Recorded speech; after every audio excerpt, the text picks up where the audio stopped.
Staying silent doesn't solve the problem. If you're being maligned, if there's propaganda rolling over you, don't lay down and take it. David Menzies for Rebel News here in Newmarket, Ontario, and you never know who you're going to run into at the Newmarket Courthouse. And I had the pleasure of bumping into Violet Shearer. Now, you might remember Violet is the former music teacher at the Toronto District School Board, and just recently she scored an unbelievable victory when she sued the school board for $1 million for defamation, and taking on the case unrepresented, Violet won. Can you believe it, folks? Well, guess what? Violet is now beginning a new career as a paralegal. This was her first day. And also in the Department of Coincidence, just a couple of days ago, Violet was given the Richard Bilkszto Teacher Award for Freedom of Expression and Academic Excellence. So, Violet, certainly our viewers who want to know your story, they can see our previously published interview. Tell me, how did you qualify for this award? And tell us a little bit about the tragedy that was Richard Bilkszto. Good morning, David. It's awesome running into you on my first day on the job. Yes, there you go. So that's awesome and fun and auspicious. I was recommended for the award by two people, my ghostwriter, my legal ghostwriter in my own case, Robert Bissunder, and Carolyn Brzezinski. Now, what's important about Carolyn Brzezinski is she is suing the Waterloo Region District School Board for $1.25 million in defamation.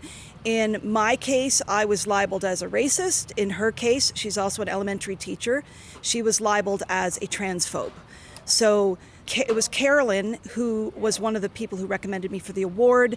And Carolyn and I first met at the Richard Bilkszto Memorial in, I believe, October 2023 at Mel Lastman Square, right across the road from the infamous 5050 Yonge Street. Yes. So that's the headquarters for the TDSB. Correct. Yeah. So you wanted me to tell you a little bit about Richard Bilkszto, yes? If you could. Yeah, so Richard Bilkszto was a a principal for the TDSB. He was a salt of the earth type of principal and well respected and well admired. He was bullied online in a workshop and twice, and he went on WCIB. They made a finding that it was bullying and harassment, and he sued for defamation, and 2 years into his lawsuit, he committed suicide.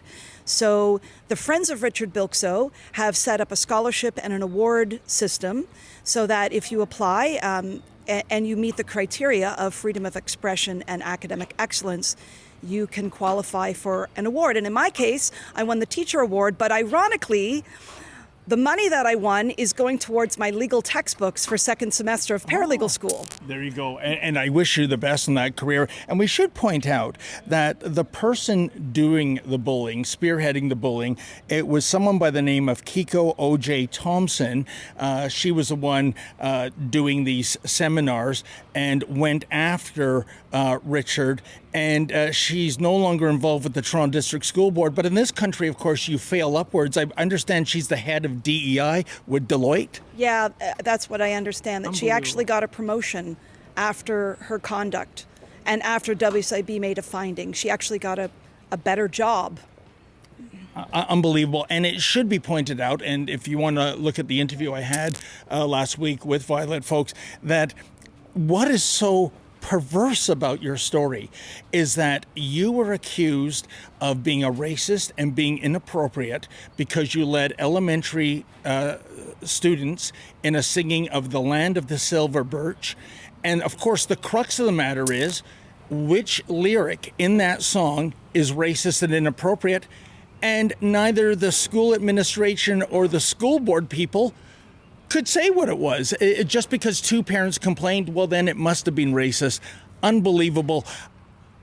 Violet, I want to wish you well on your new career, and congratulations on your award.